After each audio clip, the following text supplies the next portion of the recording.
Now, it's time to get comfy and be at ease. Why is that?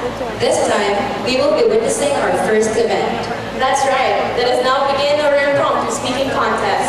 To our distinguished Board of Judges, ladies and gentlemen, good afternoon. My question is, what do you think are the main causes of the many typhoons that are happening in our country this year? Justify your answers. Now, we are all aware of the current issues that we are having in terms of the weather conditions that we have. Recently, we have this Typhoon Nina that struck northern Luzon and had caused many sufferings and destructions to the lives of the people. This typhoon can cause damage and destruction to the people. Regarding to the question, the main causes for the development of typhoon in our country would be the hot air and cold air in the atmosphere. The hot air in the atmosphere, which are the positively charged, which carries positively charged protons, and the negatively charged protons, which are the cold air. If this cold air and hot air in the atmosphere would collide, their union would produce reaction, and this reaction would trigger the development of typhoon. There are also many causes of the development of hot air and cold air. The smokes and the chemicals that are being spread by the factories in the atmosphere. These chemicals that are accumulated in the atmosphere might either increase or decrease the level of the protons and the electrons that are present in the atmosphere. You see here, typhoon is a natural calamity and we cannot control this. It is our nature's way of punishing us for the abuse that we are having in his nature. So my plea here is, if we want not to experience these drastic situations, we must learn how to limit ourselves from abusing the blessings of our nature. Thank you once again, good day. Governments, like human institutions, I can compare to a balance sheet. Governments have assets, and they also have liabilities. How is this related to my question? Which is, are you in favor of changing the Philippine government to federalism? We all know that all governments, since they come from imperfect human beings, are also inherently imperfect. Before I can decide whether I am in favor of federalism, let me first weigh its pros and cons. The good thing about federalism is federalism grants more autonomy to individual regions. That is, each region has more or less equal power with the central government. This would mean that each individual governor has more independence in starting its projects, creating its regional laws, and implementing things necessary for the common good. However, federalism's downfall is that this is more prone to splitting. That is because in federalism, since each region is more or less independent, each region could also break away whether it wants to or not. Furthermore, federalism could lead to a multitude of laws in different regions. For example, one region may favor abortion, while another will not. One region may favor contraceptives, while another will not. So a person traveling may have certain legal complications. For example, if it is divorced. Now, my final question is it deal or no deal? Well, I believe that before we start changing the government, we should start changing ourselves. Character change should should be prioritized before the so-called charter change. Thank you. Time and time again, we have been told to reduce, reuse, and recycle. But let me ask you, are we really practicing this? My question is, what can you say on the implementation of the solid waste management program of the city? Can you cite manifestations of its positive effects? When we walk along the roads of Bacolod, we see that there is garbage scattered everywhere. People are loitering, even though there are clearly garbage cans provided for them. At schools, there is a non-biodegradable and a biodegradable waste can. However, are the students really segregating their waste? In the malls, like at SM, we see there are also biodegradable and non-biodegradable garbage cans. But I cannot see people who really try to put effort into segregating their waste.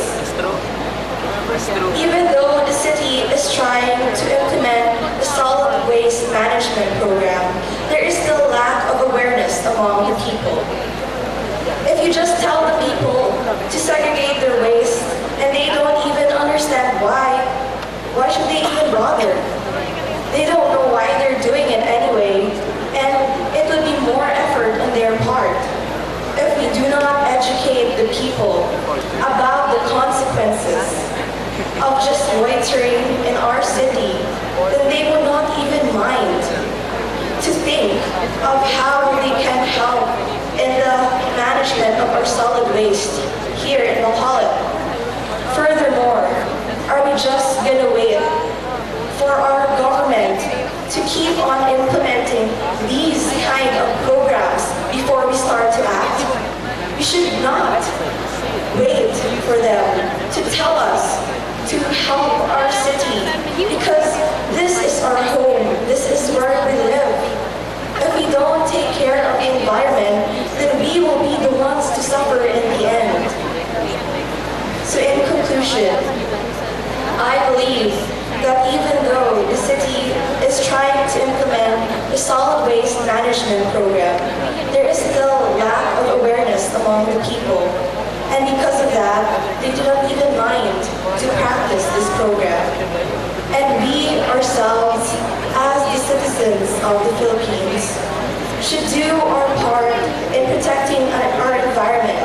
And we shouldn't wait for the government to tell us to do so. This is our responsibility. Therefore, I challenge all of you, reduce, reuse, and recycle. Thank you. Students, parents, faculty and staff, and last but not least, honorable judges. The question stated is, explain how the VAT has kept the inflation rate of the Philippine economy from rapidly ballooning to a double-digit figure. Well, all I can say about this is only one thing. How the VAT has kept our economy from rapidly ballooning to double-digit figure is that the value-added tax takes extra funds that we pay. Furthermore, if one of us does that, we are like helping our country lower down to an economic crisis. Senator Cheese Escudero said, the Philippines is losing 1 billion pesos a year due to smuggling. Smuggling is one cost. If we could keep on smuggling, we will deteriorate to a lower economy. I believe our economy will rapidly rise if we don't smuggle, don't do drastic things in which to help ourselves. We should not think of ourselves. We should think about others. We should think about the awareness that we should acknowledge in our daily lives. If You have heard my answer. You have seen me standing before you. That is what I am. Good afternoon. Distinguished Board of Judges, my dear friends, ladies and gentlemen, good afternoon. Mahatma Gandhi believed that he rejected violence, for once violence looks like it's doing good, the evil it leaves lasts forever. This afternoon's question is, what is your opinion about the armed forces of the Philippines putting up of an additional battalion in the province of Negros? Let's begin with the armed forces of the Philippines. They uphold the government and they uphold the law. They fight the MILF rebels because they need to be fought, they need to be controlled, and they need to be sustained. We have to pacify them to prevent further loss of life. And on the other hand, the MILF rebels, they want their ancestral land. Why pick up a gun and pull that trigger? We don't like war. War is costly. It costs us our economy. It costs us property. It costs us lives. It destroys the future of its citizens. Furthermore, the MILF rebels are recruiting kids like you and me. They're recruiting kids that know not of war just so that they have more men to fight. Do we like that to happen to our children? Do we like that to happen to our economy? War is very costly, and that is one reason why the Philippines is suffering. Why should we fight them? Why should we put up another battalion? Who is there to fight? Look at it closely.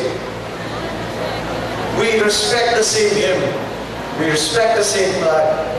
We recite the same pledge. We live in the same country. Why fight each other? Aren't we all brothers and sisters? We share the same culture. We share the same heritage under the Spanish rule. We both enjoyed our freedom. Why should we fight them? I say stop right now. It is causing bloodshed. Innocent civilians have died because of the crossfire. Both the AFP and the MILF have caused this. The MILF leaders should pay for what they have done, but before that a ceasefire must be called so that we can talk. Unity of the people, why can't we have that? We have proven that to the world time and time again. EDSA 1, EDSA 2, no matter how powerful the government is, they can be toppled over once we are united.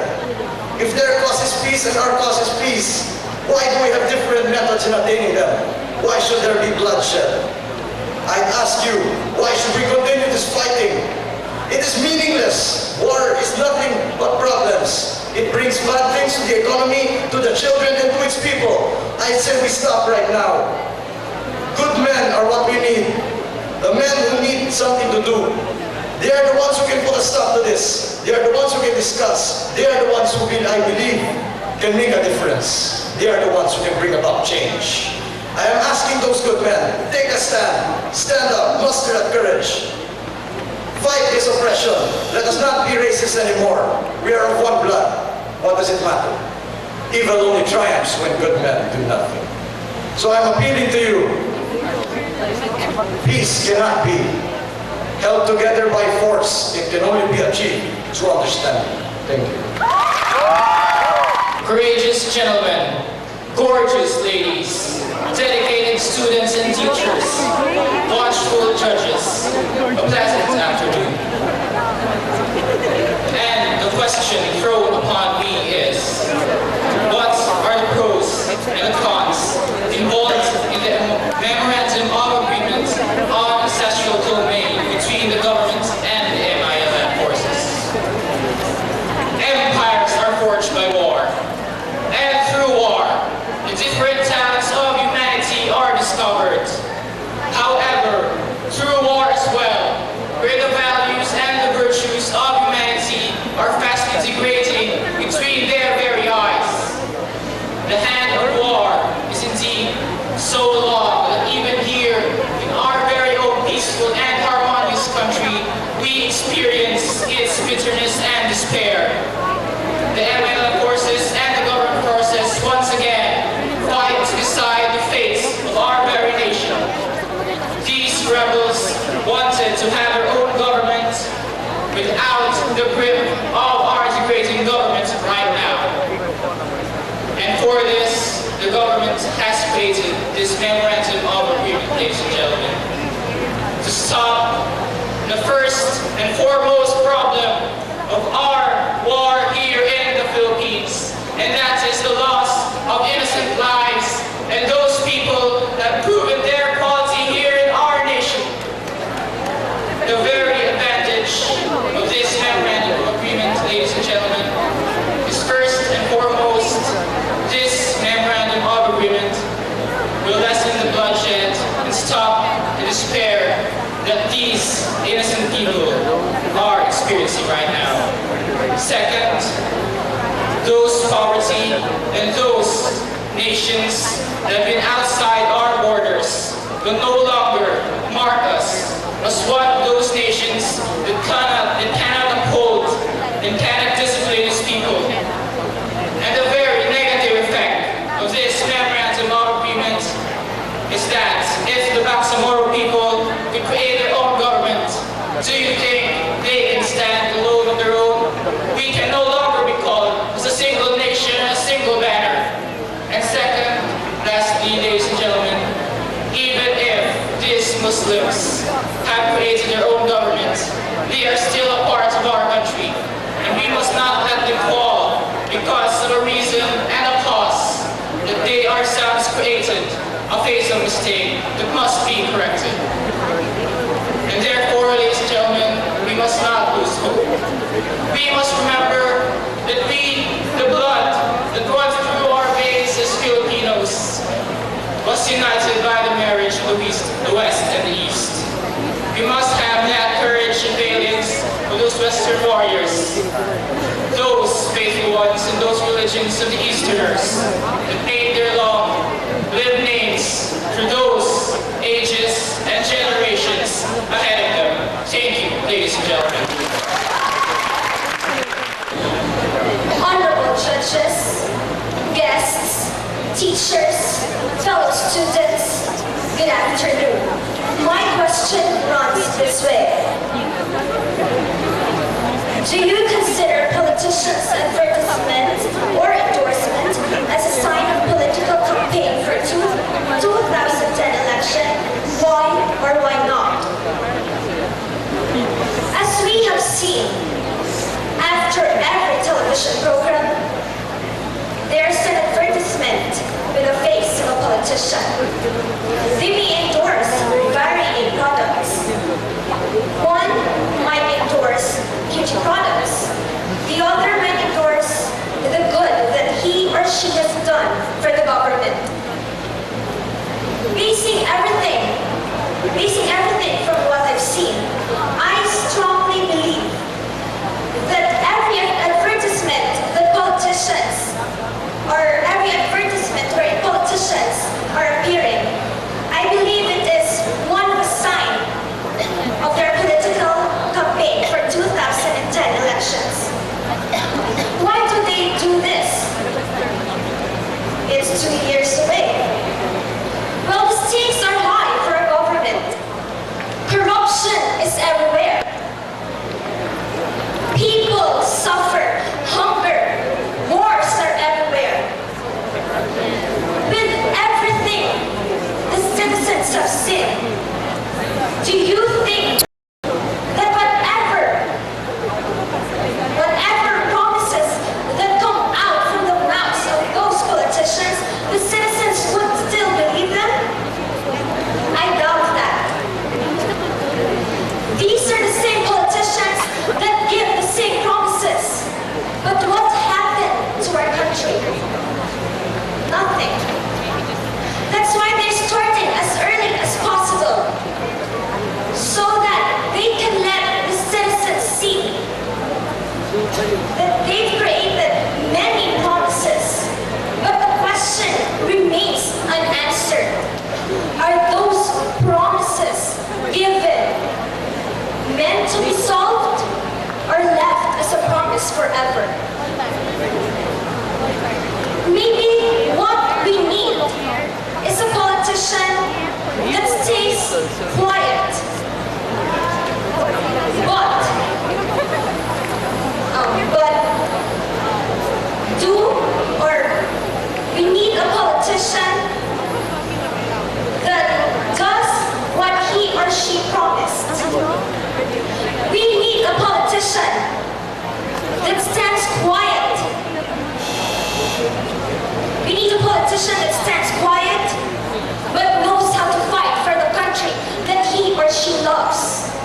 For example, let's put this way. This instant of increasing of the price of oil is like a disease in a body, in which it slowly kills down a body. For me, this instant of increasing of oil is not good for every one of us. First and foremost, it doesn't have any advantages to the people who doesn't got any employment or those who are unemployed. If there is an increase of oil every day and consecutively, it doesn't help us. First and foremost, those pupils who doesn't have enough budget for their food, or every time they go home, they don't have any money at all to pay their fare, and they ask or they have debts to others to have their fare to pay to the jeepneys, and to those people who have cars.